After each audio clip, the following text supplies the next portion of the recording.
Selamat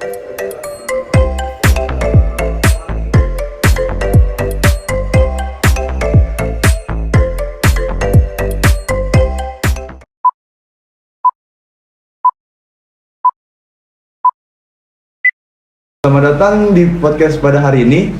Podcast pada hari ini akan membahas tema tentang pemuda generasi Z, visi Indonesia Emas 2045. Saya bersama dengan narasumber yang merupakan juga seorang generasi Z dan beliau juga merupakan seorang guru, yaitu Mas Dika. Selamat sore Mas Dika. Selamat sore Mas Pandu. Pertama-tama saya ingin mengucapkan terima kasih sudah bersedia hadir di podcast pada hari ini. Pertama-tama itu, boleh nggak sih Mas ceritakan tentang generasi Z menurut Mas Dika? Generasi Z ya? Iya, latar belakang Mas Dika sebagai generasi Z. Kebetulan saya lahir mungkin tidak pas di generasi Z, tapi saya merasakan dan vibe saya itu masih masuk ke generasi Z sebetulnya. Generasi Z sekarang itu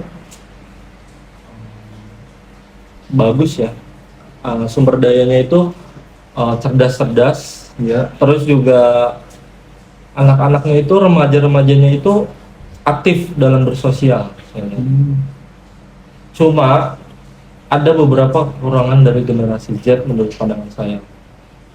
Boleh Itu diceritakan Mas? ya, menurut pandangan saya generasi Z itu masih banyak kelabilan. Iya. Ada beberapa yang labil. Banyak sih mungkin faktornya. Ya, mungkin itu nanti kita akan ulas. Iya. Apa aja faktor yang menyebabkan dia menjadi labil. Nah, terus juga untuk skill, mungkin skillnya itu semuanya memiliki skill yang beragam ya masing-masing. Iya. Cuma dia masih kurangnya percaya diri dengan apa yang dia miliki. Dengan skill yang dia punya itu kadang dia kurangnya percaya diri. Nah, mungkin itu juga nanti kita akan ulas. Jadi sebetulnya anak-anak ini itu Gen Z sendiri sudah penuh perkembangan ya, karena mereka lahir di generasi yang penuh era digital.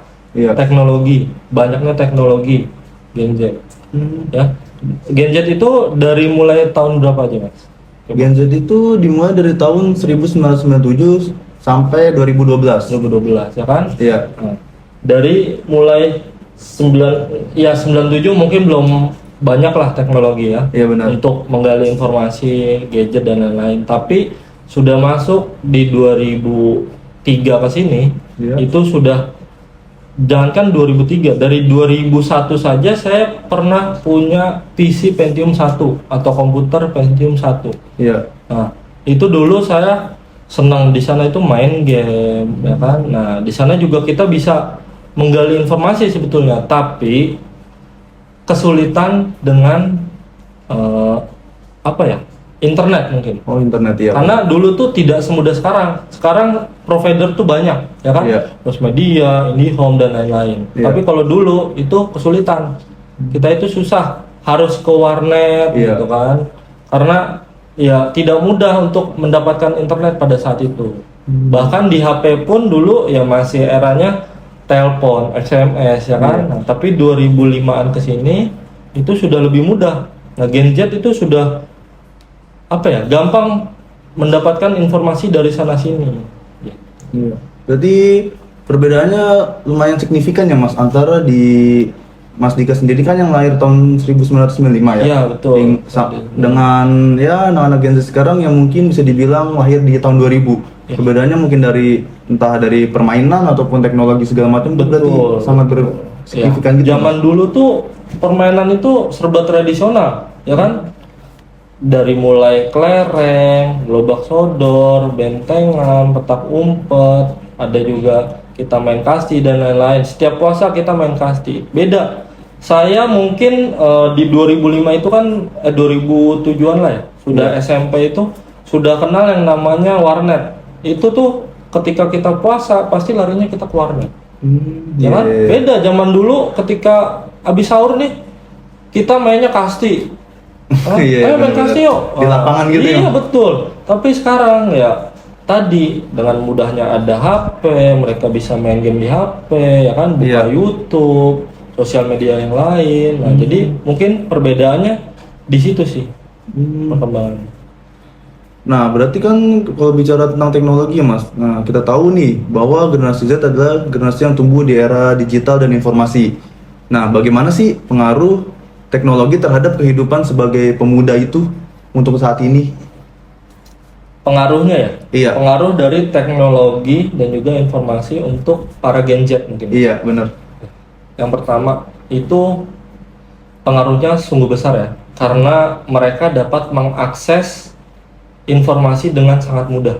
Iya. Dari mulai sosial media seperti Instagram, ya kan? Iya. Instagram itu banyak banget informasi. Kita mau berita apa aja ada, dari mulai politik, kecelakaan, bahkan gempa, cuaca dan lain-lain itu ada informasi di situ, ya kan? Iya, benar. Serba berita apapun kita bisa dapatkan di sana, ya kan? Selain itu, selain di Instagram, banyak media lainnya seperti media koran, media berita seperti detik.com dan lain-lain, Kompas, Iya, ya kan? iya. Terus juga dari via YouTube juga ada berita. Nah, Iya. selain informasi, kita juga bisa tuh menggali skill di sana, Iya, ya kan? benar-benar. Selain informasi berita dan lain-lain, ada juga kayak contohnya gini lah. Kita mau masak nih, Iya. istilahnya gini, kita mau makan rendang atau makan ayam rica-rica. Nah, kita kan mungkin sebagai laki-laki nggak tahu nih, aduh resepnya apa. Iya, benar. Kita bisa cari resepnya di sana. Dari mulai yang mungkin tulisan literasi. Iya. Nah, itu dari sana ada, ya kan, resepnya. Kita klik di Google. Nanti muncul resep bikin ayam rica-rica, nanti langsung muncul. Dari mulai kemangi, ya kan, kunyit dan lain-lain tuh kita bisa dapatkan informasinya dari sana. Terus juga kalau misalnya kita butuh yang visual, Iya. bagaimana sih caranya biar kita langsung bisa praktek? Nah, di situ ada media YouTube. Nah, kita bisa lihat di YouTube, kita cari resep dan cara bikin ayam rica-rica Iya. atau rendang. Nah, nanti di sana akan keluar. Kita tinggal pilih mau yang mana aja. Ya kan? Di sana ada durasinya. Kita misalkan jangan yang lama-lama lah. Yang penting sebentar aja tapi saya tahu resepnya. Kita tinggal cari yang durasinya lebih pendek, lebih dikit. Iya, benar-benar. Iya. Jadi perannya sebetulnya sangat apa ya? Sangat besar ya. Iya. Karena gini, Gen Z sendiri itu lahir di era memang termasuk era digital, Iya. ya kan? Dan perkembangan mereka itu salah satunya dari sana. Jangan sampai gini, jangan sampai mereka salah ngambil informasi seperti berita di media sosial, ada berita hoax dan emang konkret. Konkret benar. itu maksudnya sesuai apa dengan kenyataan gitu Iya, kan. benar. Misalkan gini, seorang A memaling ayam. Nah, padahal itu berita hoax kan. Iya, benar. Bisa jadi emang itu ayamnya dia. Iya. Tapi orang lain menuduh si A itu menyolong ayam padahal milik si A itu sendiri. Nah, berita-berita itu hoax itu bisa kita cegah Iya. dengan cara apa? Nah, dengan cara ya memilah-milih seperti beritanya. Nanti kita pilah lagi, medianya juga kita lebih pastikan lagi ini benar nggak sih gitu medianya. Pokoknya perannya sangat banyak lah. Iya, benar-benar.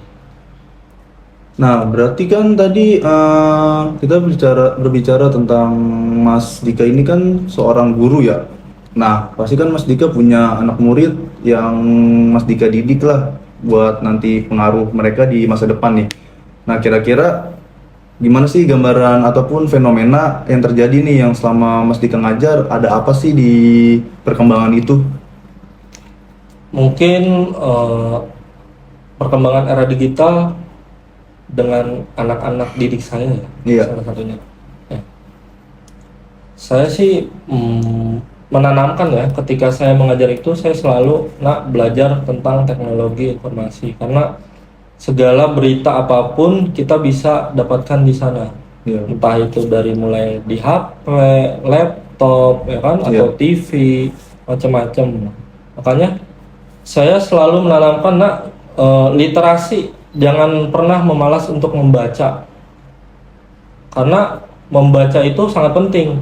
Oke lah, misalkan di HP kita ada YouTube. Iya. Tapi kan tetap kita harus membaca si berita itu apakah benar atau tidak, ya kan? Iya. informasinya itu bisa kita raih di Google. Ya seperti gini, saya sering memberikan tugas yang dapat mereka cari di search engine seperti Google misalkan gini. Nah, coba sebutkan 5 benda dari masing-masing wujud benda. Wujud benda itu ada padat, cair, dan gas. Iya, benar. Nah, mereka mungkin gini, Pak, benda padat kan di kelas ya. Iya. Mereka biasa nyebut gini, Pak, benda padat itu ada meja, Pak. Terus apa lagi? Ada lemari. Nah, itu yang mereka visualkan. Tapi yang selain yang mereka visualkan mungkin di luar, coba apa lagi yang sekiranya Ananda tahu. Iya. Nah, mereka langsung tuh menggali informasi dari HP. Oh, coba search. Nah, akan muncul tuh di situ kan. Nah, iya. dengan dia belajar literasi membaca pun mereka akan mendapatkan informasi yang emang guru berikan Iya. tugas gitu. Nah, selain itu benda cair, mungkin air, ya kan? Selain air apalagi? Misalkan ada minyak. Nah, mereka kalau yang kebingungan, saya selalu bilang, nah coba cari di Google boleh, cari di YouTube boleh, bebas, medianya terserah kalian mau nyari di apa aja. Nanti tuliskan ya nama bendanya dan media anak-anak yang carinya pakai apa. Misalkan, Pak, saya medianya kemarin untuk nyari informasi tersebut didapatkan dari Google. Ya udah, berarti Anda tulis Google gitu. Iya, benar-benar. Atau misalnya nggak dari Google, dari YouTube, ya berarti Anda tulis YouTube gitu. Nah, jadi tuh mereka belajar teknologi itu seperti apa. Walaupun mungkin gini ya, mereka masih umur-umur 10 tahun, 11 Iya, tahun ya, benar. lahiran 2012, 2013 gitu kan. Tapi mereka itu ya udah dilatih supaya apa? Supaya terbiasa. Iya, benar-benar. Nanti ketika kita nggak tahu nih 10 tahun, 20 tahun ke depan, mungkin saja kan mereka yang memimpin Indonesia ini, Iya. gitu kan. Nah, makanya ketika mereka sudah belajar gadget, jadi bukan hanya sekedar dipakai untuk mainan ya. Iya. Karena kan anak sekarang kadang tuh pakai HP cuma buat main game. Benar. Udah main aja sampai lupa waktu. Nah, itu kekurangannya, bikin lupa waktu, Iya, benar. ya kan? Sehingga lupa ibadah, lupa makan, akhirnya malah sakit. Nah, saya selalu bilang, nah, kalau main HP itu secukupnya. Jangan sampai keterlaluan. Mending kamu keluar main bola. Nah, nanti kalau misalkan udah ini, ya boleh kita main setengah jam, sejam kita main HP. Selain main game, kita juga bisa belajar dari YouTube yang lain. Nah, sebenarnya main game juga kita bisa belajar ya. Iya, benar. Di situ karena apa? Ya kita bisa belajar bahasa Inggris di sana kan. Iya, benar. Ada literasinya juga di sana, belajar nama-nama hero tersebut mungkin. Pokoknya belajar perhitungan. Karena gini, saya akuin anak gamers itu rata-rata pinter. Iya, benar. sebetulnya. Iya. Karena apalagi game-game sekarang itu penuh dengan game strategi. Nah, Strategi. itu strategi itu mungkin bisa membuat dia semakin berkembang lagi, semakin kreatif lagi, terbuka. Nah, karena apa? Sehingga ketika dia lebih kreatif, dia bisa lebih bermanfaat dan memajukan diri sendiri beserta negara. Pasti. Berarti ya selain ada kekurangan di teknologi ini juga memang pasti ada kelebihannya. Betul. Jadi kan Ada kelebihan dan dari teknologi tersebut kan Mas Dika sendiri sebagai guru ya benar-benar nuntun ya anak-anaknya biar belajar terutama tidak kemakan hoax ataupun ya terlibat hal-hal yang enggak gitu kan, hal yang tidak diuntungkan ataupun ya semacamnya gitu kan.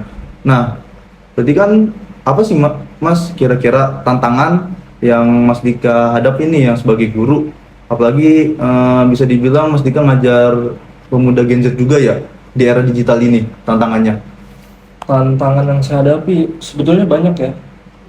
Yang pertama itu anak-anak yang mungkin kurangnya disiplin karena kebanyakan main HP. Iya. Kadang gini, saya merasa anak-anak tuh ketika diberikan tugas atau dimintai tolong oleh orang tua, Iya. mereka susah. Lebih banyak kayak nanti Pak, nanti Mah. Itu karena apa, mereka asik main HP, entah itu nonton YouTube, bikin nonton TikTok atau main game. Nah, mereka lupa tuh bahwa mereka itu kewajiban yang utama itu mengabdi kepada orang tua. Nah, yang pertama itu tantangannya. Yang kedua, selain itu disiplinnya waktu. Karena saya merasa kemarin ketika masih COVID, Iya. itu anak-anak tuh kurang disiplin banget dengan waktu. Kita tuh waktu itu masih mentolerir karena kita absen itu pas ketika COVID mulai jam 7. Jam 7. demi. Jadi iya kan biasanya setengah 7 kan Iya, kalau benar. masuk. Nah, jam 7 itu masih kita bolehkan absen. Kirim absen. Nah, udah gitu mengumpulkan tugas, kadang tuh mereka larut Iya. sore malam. Ya wajar sih orang tua banyak yang kerja, tapi kan bukan berarti mereka harus terus-terusan seperti itu. Iya. Mereka juga harus mencari solusi. Mungkin apakah tetangganya ada yang bisa dimintakan tolong, Iya. ya kan? Setelah diberikan tugas, minta tolong ke tetangganya untuk memfotokan dan mengirimnya ke orang tua murid yang lain. Nah, terus juga selain disiplin waktu, saya pernah mengalami kejadian lucu seperti ini. Jadi waktu itu zaman COVID kan absen setiap hari online, Iya, kan? benar. Mengirim foto bukti kalau anandanya sudah bangun, sudah memakai seragam, Iya. ya kan? Nah, terus ada kejadian seperti ini. Foto setiap hari kan beda-beda seragam, Iya, benar. Senin sampai Jumat. Nah, di minggu pertama oke, di minggu kedua saya lihat dan minggu ketiga kok sama fotonya dengan minggu pertama. Iya. Itu orang tua jadi asal kirim aja, padahal tuh guru kan memantau. Jadi ya entah anaknya masih tidur Iya. atau sudah bangun. Ada yang pernah anaknya masih tiduran di kasur seperti ini, difoto sama orang tuanya. Cuma gini doang tapi sambil merem. Iya. Kan ketahuan kalau si anak itu sebetulnya masih tidur, masih ngantuk, nah, sama orang tuanya tidak dibangunin. Jadi peran orang tua itu sebetulnya sangat penting juga. Iya, Ya. benar. Biar apa? Biar disiplin waktu supaya tidak kebiasaan, tidak malas. Nah, karena mungkin gini, anak-anak sampai malam main HP digital, kan? Iya. Nah, gadget, main HP sampai malam, akhirnya lupa waktu. Nah, itu. Jadi peran orang tua ini terhadap perkembangan anak ini sangat penting, apalagi di era digital sekarang. Gadget, apa istilahnya semua bisa kita akses dengan mudah. Nah, yang ketiga, peranan gadget itu bisa merusak sebetulnya. Kenapa? Dengan tontonan itu kita harus batasi sebetulnya. Iya. Jangan sampai anak yang di bawah umur itu menonton tontonan yang memang bukan sepantasnya umur mereka. Iya, benar. Banyak banget sekarang murid-murid SD, SMP itu yang tontonannya malah sudah dewasa. Karena sekarang itu ada yang namanya TikTok. Iya. Ya kan di TikTok itu banyak yang joget-joget nggak jelas. Iya, benar. Betul. Walaupun sebetulnya di TikTok itu kita bisa tuh cari yang namanya edukasi ya kan. Iya. Entah cara cepat mengerjakan perhitungan matematika, Iya. cara cepat belajar membaca atau yang lain-lain kan di situ bisa sebetulnya. Nah, tapi peran orang tua kadang yang memang agak kurang perhatian. Entah Iya, benar. faktornya apa. Intinya itu yang pertama peran lingkungan penting. Yang kedua peran orang-orang terdekatnya itu penting Iya. banget. Lingkungannya. Ya, lingkungannya itu. Lingkungan, orang tua, guru di sekolah. Nah, makanya guru itu ketika sebelum mulai belajar, dia selalu ngasih masukan pada anak-anak. Iya. Entah itu nasihat 5 menit, 10 menit itu selalu ada. Karena itu penting. Karena di SD ini kita menanamkan nilai karakter. Karakter itu sangat penting untuk anak-anak, apalagi untuk nanti 10 tahun, 20 tahun ke depan. Iya, benar. Ya mungkin saja mereka akan memimpin Indonesia ini kan, Iya. ketika 2030, 2040 atau selebihnya ya kan. Iya, benar. Makanya kenapa sekarang pejabat ya maksudnya banyak yang mungkin kayak korupsi apanya. Mungkin ketika mereka SD-nya itu kurangnya pendalaman nilai karakter itu sendiri. Nah, Iya. itu yang sebetulnya sangat penting. Nah, berarti kan tadi udah soal ya tantangan ataupun ini ya kejadian atau fenomena yang terjadi yang Iya. Mas Dika alami. Nah, kira-kira dari Mas Dika sendiri ada nggak sih solusi ataupun saran untuk mengatasi tantangan-tantangan tersebut? Terkhusus kayak nanti kan generasi yang Mas Dika ajar ini kan akan meneruskan lah ya, kita ya udah Ya, ibaratnya udah betul. tua lah, kita udah tua Ya, kita gini sudah yang tua, meneruskan mungkin ya mereka pemuda semua yang ya akan pemuda. meneruskan. Itu ada nggak sih tipsnya gitu ataupun cara mengatasinya dari Mas Dika sendiri?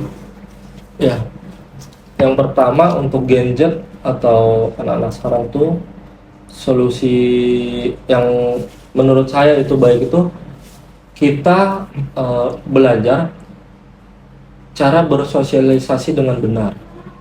Nah, jadi seperti gini, anak-anak itu saya pengen itu semuanya itu kritis. Ketika gurunya salah, itu komen seharusnya. Atau gini, minimal mereka bertanya ketika mereka tidak tahu.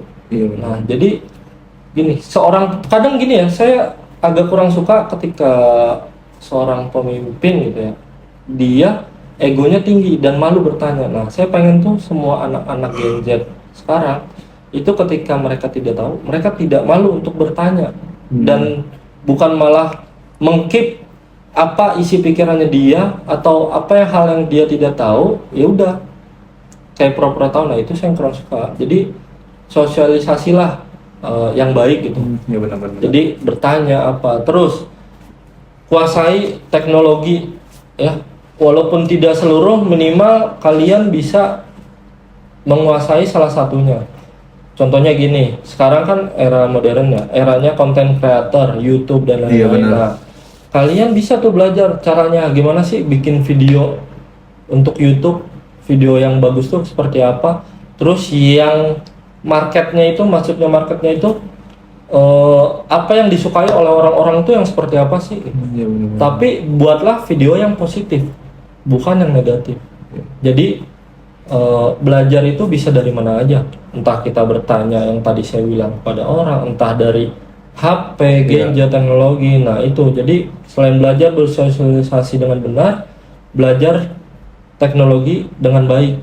Nah, asah skill di sana, karena kita bisa ngasah skill dari skill jadi programmer, skill jadi arsitektur, Iya, benar. mau skill jadi guru pun bisa, pengajar yang baik kan kita belajar di sana. Pokoknya banyak skill yang kita bisa pelajari dari teknologi itu sendiri. Iya, benar-benar. Yang ketiga ya, tanamlah akhlak atau adab dari sila-sila yang ada. Sila 1 sampai ke 5. Kalau kita bisa mengamalkannya dengan baik, insya Allah Indonesia pasti maju. Indonesia pasti berkembang, pasti lebih berkembang malah maju. Dari mulai ya kita akhlak beragamanya, toleransinya tinggi, ya kan? Iya. Sila ke-1 ketuhanan yang Maha Esa, ya kan? Kita diajarkan untuk beribadah, berdoa ketika melakukan sesuatu. Jadi kita lebih disiplin lagi, lebih menghargai lagi satu sama lain, ya kan? Iya, benar. Kita aja berdoa menghargai, maksudnya kita mau menghargai apa agama kita sendiri. Nah, udah otomatis kan kita bisa menghargai orang-orang lain kan. Iya. Sila kedua kemanusiaan, kita bisa saling berbagi, Iya, ya kan? benar. Nah, ketika nanti di era mendatang, ya kalau ada yang kekurangan kita bisa bagi, entah itu makanan, pakaian dan lain-lain, ya kan? Iya. Selain itu persatuan Indonesia, sila ketiga. Nah, ketika ada yang perpecahan nih, kita satukan, bukan malah kita membuat mereka semakin membelah atau kita membela satu kubu, Iya, tapi benar. kita bisa mempersatukan. Nah, itu yang bikin Indonesia maju. Sila keempat, kerakyatan yang dipimpin oleh hikmat kebijaksanaan dalam permusyawaratan perwakilan. Nah, itu tuh kita diajarkan gimana sih caranya kita itu berdiskusi, ya kan? Iya. Bermusyawarah, berkelompok. Jadi ketika jujur ya, saya sendiri kan terjun di organisasi Karang Taruna DRW sendiri. Iya, Nah, benar. itu tuh saya belajar banyak hal tentang yaitu tadi berdiskusi, bermusyawarah. Jadi ketika kita mau memutuskan sesuatu untuk memajukan RW kita itu, kita ngambil nih, kita ngasih ide-ide semuanya. Kita ambil ide mana nih, gagasan mana yang paling memang tepat, paling baik, paling bagus. Oke, itu yang kita ambil. Jadi bukan untuk egois menang sendiri kayak perasaan ini saya nih, pendapat saya yang paling benar. Iya. Nah, enggak, tapi kita rembukin. Nah, saya pengen tuh generasi Z sekarang itu belajar bermusyawarah dengan baik, berdiskusi dengan baik, dari mulai itu tingkatan RT atau bahkan di kelas. Iya. Makanya di kelas itu sering yang namanya tugas kelompok kan. Iya, Nah, benar. itu salah satunya buat mendidik mereka semakin baik lagi dalam bermusyawarah. Nah, terus yang kelima, sila kelima, keadilan sosial bagi seluruh rakyat Indonesia. Nah, sila kelima ini ya, itu bikin semuanya yang tadinya tidak mendapatkan hak bisa mendapatkan hak. Contohnya gini lah, misalkan murid saya nih, kedepannya ada yang dia jadi mungkin ya jadi presiden atau jadi ketua DPR atau apalah. Nah mungkin kan mereka bisa ingat nih nasihat, jadi wah dulu Pak Dika pernah menasihatkan saya kalau saya itu harus adil. Iya benar. Nah ketika mereka nanti membuat undang-undang atau hukum gitu ya, mereka bisa tuh adil kepada seluruh kalangan. Jadi nggak cuma kalangan menengah ke atas tapi menengah ke bawah juga dia adil. Nah itu makanya Indonesia itu udah pas, yang namanya ada Pancasila itu udah pas sebetulnya. Cuma mungkin kurangnya mempraktikkan dan mengamalkannya di kehidupan sehari-hari. Iya, itu yang masih kurang menurut saya. Iya benar. Berarti ya dari saran-saran mungkin tadi Mas Dika kasih tahu ya, itu kan juga sesuai dengan visi Indonesia Emas 2045 ya. Nah, karena pemerintah itu mau mengusung untuk menjadikan Indonesia sebagai negara maju, berdaulat dan berkelanjutan pada tahun 2045 nih Mas. Oh, Nah, ini tuh merupakan tahun peringatan 100 tahun ya, kemerdekaan 100 Indonesia. tahun. Iya, benar. Betul. Jadi visi ini didasarkan pada potensi besar yang dimiliki oleh Indonesia, seperti bonus demografi, kekayaan sumber daya alam, dan keragaman budaya ya. Nah, jadi kira-kira ada nggak sih Mas kayak harapan nih untuk dari pemerintah maupun untuk harapan dari pemuda-pemuda generasi Z yang akan meneruskan perjuangan-perjuangan orang-orang terdahulunya lah untuk visi Indonesia Emas 2045 ini? Yang pertama harapan pada pemerintah. Saya sih berharap pemerintah ini menjadi wadah untuk para Gen Z. Dia semakin baik dalam tadi memajukan Indonesia. Jadi gini, dirangkul semua Gen Z itu dirangkul oleh pemerintah dari mulai diajarkan teknologi yang baik. Nah, teknologi itu kan macam-macam. Jadi pemerintah itu seharusnya sebetulnya sih menurut saya sudah ada ya, tapi menurut saya belum banyak. Ya, kayak mengadakan pelatihan-pelatihan, ya kan? Iya. Semakin berkembang lagi, semakin maju lagi, bertambahnya ilmu, skill yang dimiliki oleh Gen Z itu bisa memajukan negara kita itu sendiri. Nah, itu harapan saya kepada pemerintah. Yang kedua, harapan saya itu kepada Gen Z. Kan saya lihat ya, semakin kesini itu budaya itu semakin melemah. Benar. Betul? Iya benar. Kayak dulu mungkin gini, dulu mungkin apa-apa itu berdasarkan dengan nilai budaya. Tapi kesini-sini setelah globalisasi, budaya asing masuk, nah tingkat kepedulian terhadap budaya sendiri itu semakin berkurang. Makanya itu saya jujur saya sendiri di lingkungan sekolah itu, anak-anak itu dari mulai lagu-lagu daerah itu, terus juga nama-nama pahlawan itu saya selalu ajarkan supaya apa? Supaya tidak melemah. Iya.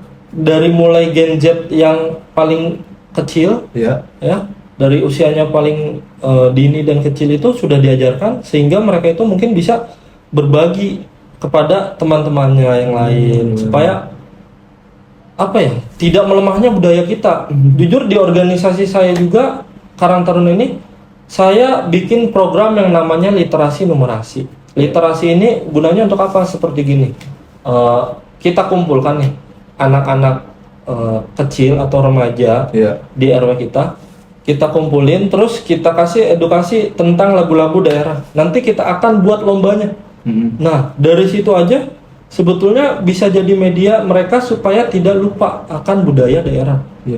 Seperti gini misalnya, contoh lagu Halo Halo Bandung atau lagu Ampar-Ampar Pisang. Nah, mereka nih kita kasih tahu nih lagunya seperti ini, liriknya seperti ini, kita setelkan, kita ajarkan nyanyinya biar mereka hafal. Nanti ketika sudah setiap awal bulan atau akhir bulan nih kita lombakan. Nanti siapapun yang bisa menjawab akan mendapatkan reward. Reward itu bisa semacam snack, ya kan?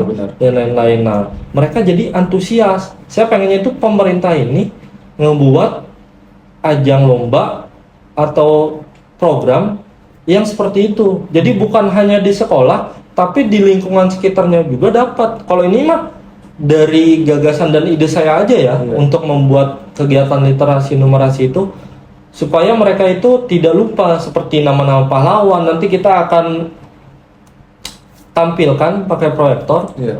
itu ke anak-anak di RW kita, ya kan, anak-anak SD, SMP, nanti mereka sudah hafalkan nih 10. Ketika 10 ini sudah hafal, Iya. visualnya mukanya, namanya siapa, lahirnya dari asal daerah mana, nah minimal itu kan.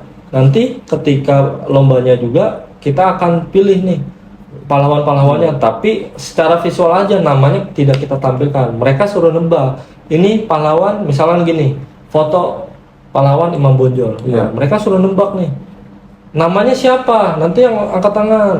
Nah, Imam Bonjol pak, gitu. Nanti ketika dia udah nebak, siapa yang tahu daerah asalnya dari mana, nah mereka nanti nebak. Nah itulah apa ya, budaya itu sangat penting sebetulnya, mudah sekali untuk apa ya, supaya menanamkan nilai kecintaan atau nasionalisme pada anak-anak. Tapi pemerintah itu mungkin terlalu sibuk dengan kegiatan yang lain, sehingga dari hal sederhana seperti itu saja belum sampai ke kalangan RW RT. Iya, benar, Itu dia benar. sih, saya harapannya itu sih. Iya ya.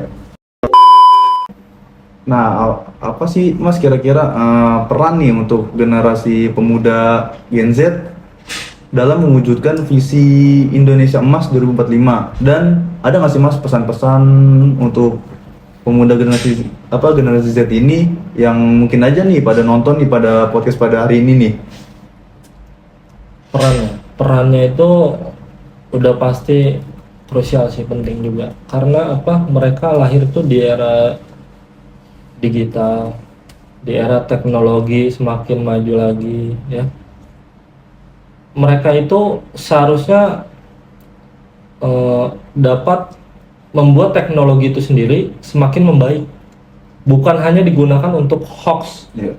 tapi mereka bisa mengedukasi kepada yang lain caranya menggunakan teknologi itu dengan benar, medianya itu dengan benar, seperti Instagram ya, yang mungkin pelan-pelan, tidak semuanya langsung bisa mendengarkan dengan baik. Tapi kalau semua Gen Z melakukan ini, saya yakin semuanya pasti ikut ya, insya Allah semuanya ikut. Dari ya tadi cara ngebalas komen itu dengan baik. Kadang kan ada toxic di Iya. komen, nah itu mereka itu yang ngajak, yuk kita jangan menjatuhkan tapi membangun. Nah saya harap peran mereka itu sangat krusial di sana. Iya. Bisa mengajak kepada yang gen-gen sebelumnya atau setelahnya itu supaya evaluasi dan semakin baik lagi. Saya harap itu sih. Oke. Ini mungkin obrolan kita udah panjang banget ya Mas Dika. Mungkin untuk sekarang sekian podcast kami nih pada hari ini. Terima kasih telah mendengarkan. Kami juga mengucapkan terima kasih kepada narasumber Mas Dika yang telah berbagi pengalaman dan pemikirannya. Sampai jumpa di podcast selanjutnya. Selamat tinggal. Bye. Audio Jungle.